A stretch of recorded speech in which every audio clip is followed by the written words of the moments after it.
Assalamualaikum warahmatullahi wabarakatuh. Kami dari kelompok 1 Studi Kelayakan Bisnis yang beranggotakan saya sendiri Akbar Maisa Sanger dan juga Herliza Hermawan.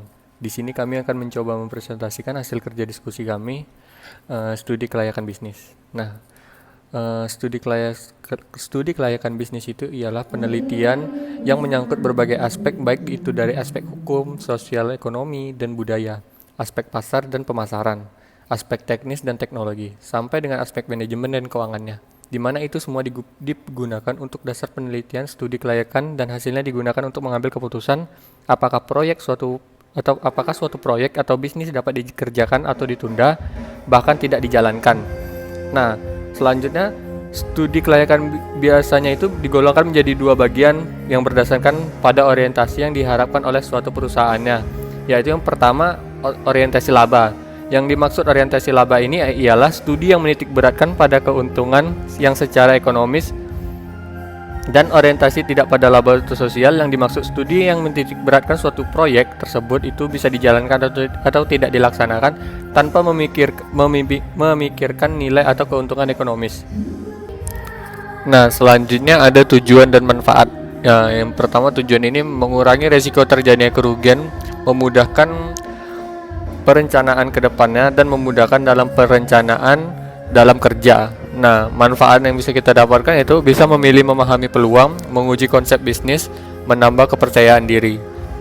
Dan selanjutnya ada tahapan dalam studi kelayakan bisnis itu terbagi menjadi 6. Yang pertama, penemuan ide. Agar dapat menghasilkan ide proyek yang dapat menghasilkan produk laku untuk dijual dan menguntungkan, diperlukan penelitian yang terorganisasi dengan baik serta dukungan sumber daya yang memadai.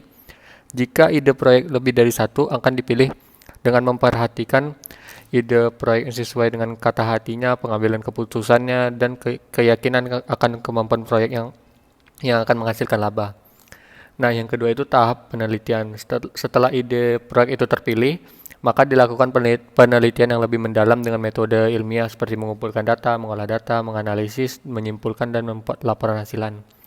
Lalu yang ketiga, tahap evaluasi. Evaluasi itu membandingkan sesuatu dengan satu atau lebih standar atau kriteria yang bersifat kuantitatif atau kualitatif.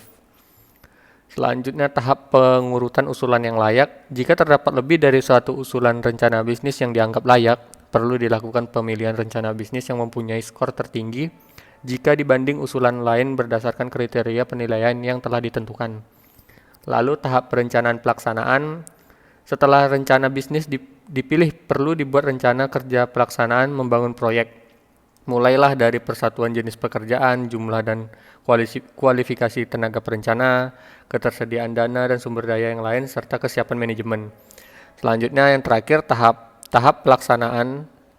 Dalam realisasi ini membangun proyek diperlukan manajemen proyek. Setelah proyek selesai dikerjakan, tahap selanjutnya ialah melaksanakan operasional bisnis secara rutin agar selalu bekerja secara efektif dan efisien dalam rangka meningkatkan laba perusahaan. Dalam operasional perlu kajian untuk mengevaluasi bisnis dari fungsi keuangan, pemasaran, produksi, dan operasi.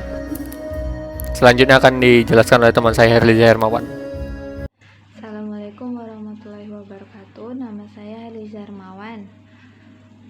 Selanjutnya ada lembaga yang memerlukan dan berkepentingan dengan studi kelayakan usaha. Di antaranya yang pertama ada pihak wirausaha. Memulai bisnis atau mengembangkan bisnis yang sudah ada tentu memerlukan pengorbanan yang cukup besar dan selalu dihadapkan pada ketidakpastian. Dalam kewirausahaan, studi kelayakan usaha sangat penting dilakukan agar kegiatan usaha tidak mengalami kegagalan dan memberi keuntungan sepanjang waktu. Yang kedua ada investor dan penyandang dana. Bagi investor dan penyandang dana, studi kelayakan usaha sangat penting untuk memilih jenis investasi yang paling menguntungkan dan sebagai jaminan atas modal yang ditanamkan.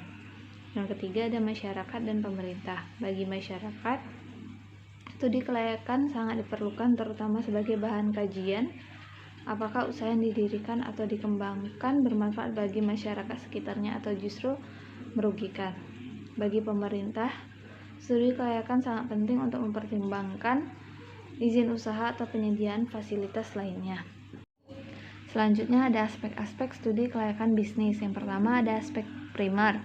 Aspek primer ada beberapa sektor usaha baik pabrikasi, perdagangan maupun jasa. Aspek primer terdiri dari yang pertama aspek pasar dan pemasaran, kedua aspek teknis dan teknologis, ketiga aspek manajemen dan organisasi, keempat aspek hukum, dan kelima aspek ekonomi dan keuangan. Yang kedua ada aspek sekunder, merupakan aspek pelengkap yang disusun berdasarkan permintaan atau instansi yang terkait dengan objek studi, misalnya aspek analisis mengenai dampak lingkungan. Dan terakhir ada aspek tersier, merupakan aspek yang juga dapat menjadi pertimbangan dalam studi kelayakan karena secara tidak langsung dapat memengaruhi kegiatan bisnis, yaitu aspek kualitas. Dan yang terakhir ada hasil studi kelayakan bisnis berupa dokumentasi lengkap dalam bentuk tertulis dan diperlihatkan bagaimana rencana bisnis memiliki nilai-nilai positif bagi aspek-aspek yang diteliti sehingga akan dinyatakan sebagai proyek bisnis yang layak. Baiklah, sekian dari video presentase kami. Mohon maaf atas lebih dan kurangnya. Mohon maaf jika ada suara yang mengganggu karena ada acara di depan. Untuk pertanyaan boleh saja langsung ditanyakan di bawah atau di Google Classroom. Lebih dan kurang saya mohon maaf. Assalamualaikum warahmatullahi wabarakatuh.